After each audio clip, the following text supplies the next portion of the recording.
एक और ऐसी ही भाजी है, अपने घर में हम चाहें तो उपयोग करें, चाहें तो ना करें, इसमें मेरा आग्रह नहीं है, आपके ऑप्शन के लिए छोड़ता हूं। उस भाजी का नाम है कांदा। तो चाहिए ही चाहिए, चाहिए, कुछ को नहीं चाहिए। जो जैन धर्म को पालन करते हैं, चुस्त वैष्णव हैं, उनको ये कांदा नहीं चलता, लेकिन जो जैन धर्म का पालन नहीं करते हैं उनके लिए कांदा चलता है। तो मेरे आपके इसलिए मैंने कहा आग्रह नहीं है, आप चाहे तो उपयोग करिए, चाहे तो छोड़ दीजिए। इसके बारे में जानकारी जरूर दे देता हूं। ये कांदा जो है पित्त को शांत करने वाली सबसे अच्छी औषध है दुनिया में।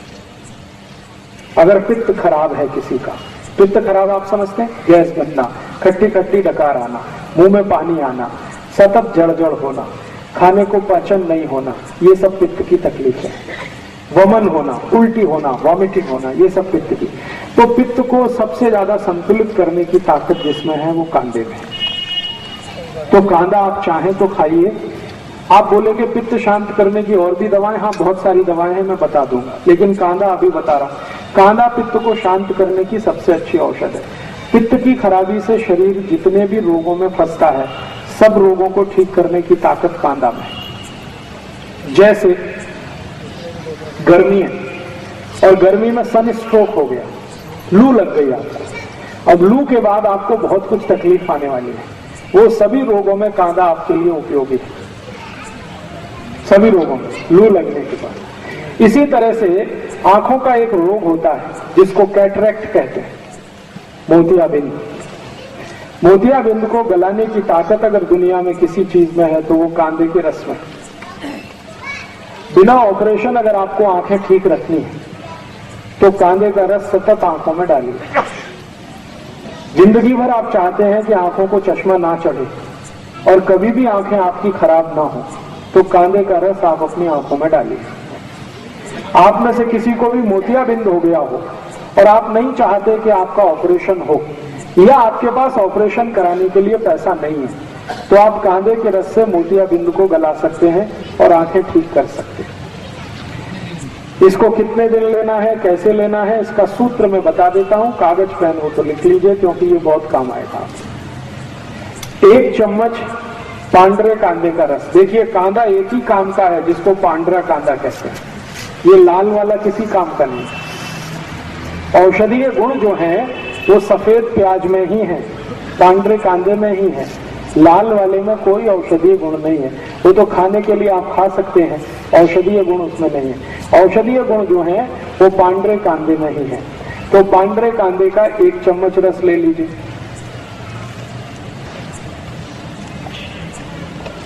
एक चम्मच इसमें नींबू का रस मिला दीजिए। एक नींबू आता है जिसको बेदाना नींबू कहते हैं, जिसमें ज्यादा बीज नहीं होते, वो बहुत अच्छा है। तो 1 चम्मच नींबू का रस, 1 चम्मच पांडरे कांदे का रस। फिर इसमें आप मध मिला दीजिए, लगभग 3 से 4 चम्मच मध।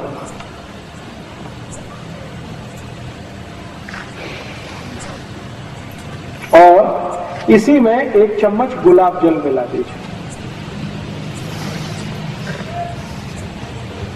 ये चारों को मिलाकर एक बाटली में भर के रख लीजिए और खूब अच्छे से हिलाकर एक एक थेम आंख में डालिए। 1 महीने लगातार डाल दिया तो मोतियाबिंद आपका कट के निकल जाएगा।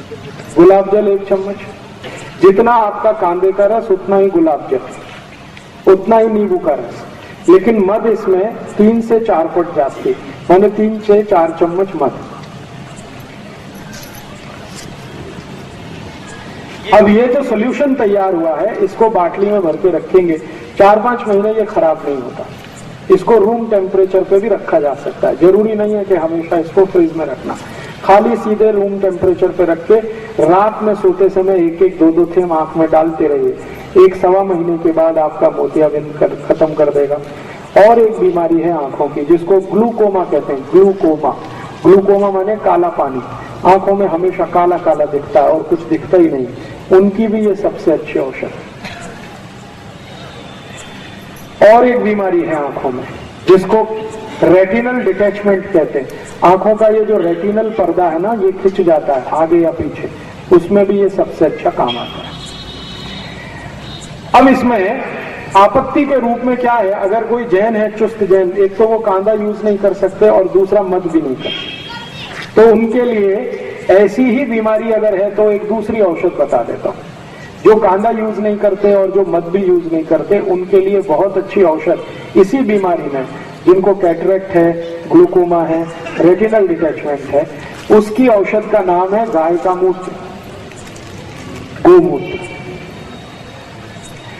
गाय का मूत्र इकट्ठा कर लीजिए किसी बाटली में और उसको रख लीजिए। इसी को एक एक थेम आंख में डालना है, बस सीधे सीधे। गाय का मूत्र, गाय माने देशी गाय, देशी गाय का मूत्र एक एक थेम रोज रात को आंख में डालिए सोते समय।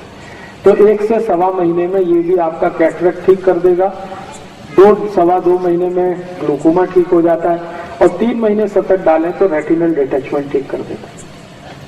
4 महीने लगातार डालेंगे तो चश्मा उतार देगा आपका। तो मोतीबिंदु जो है जी, वो मर्च हो जाता है या बाहर निकलता है? मर्ज हो जाता है। वो एक्चुअली क्या है, मोतियाबिंद एक तरह से फैट है, वसा है, तो वसा जल जाता है, जल जाता है तो वो वहीं अंदर ही खत्म हो जाता है, बाहर नहीं निकलेगा।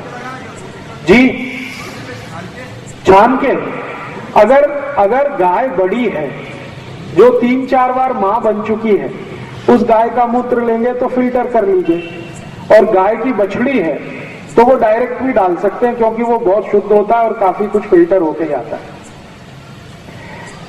आंखों के रोग में मैंने इससे अच्छी कोई औषध अभी तक नहीं देखी, गोमूत्र से अच्छी, एकदम tax free, cost free, side effect नहीं है और एक्सपायरी डेट कुछ भी नहीं, हर गली हर गांव में उपलब्ध है।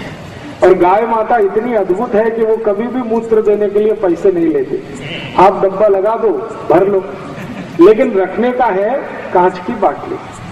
तो कांच की बाटली में अगर आप इसको भर के रखेंगे तो ये कभी भी खराब नहीं होता। गोमूत्र 10 साल, 15 साल, 20 साल, 40 साल तक सुरक्षित रखा रहता है, तो उसमें कभी भी जंतु नहीं पड़ते। ऐसा कहा जाता है कि गंगा जल में और गाय मूत्र में कभी भी जंतु नहीं पड़ते, माने गंगा जल की जितनी पवित्रता है, गाय के मूत्र की भी उतनी ही पवित्रता है। तो इस गोमूत्र का आप भरपूर इस्तेमाल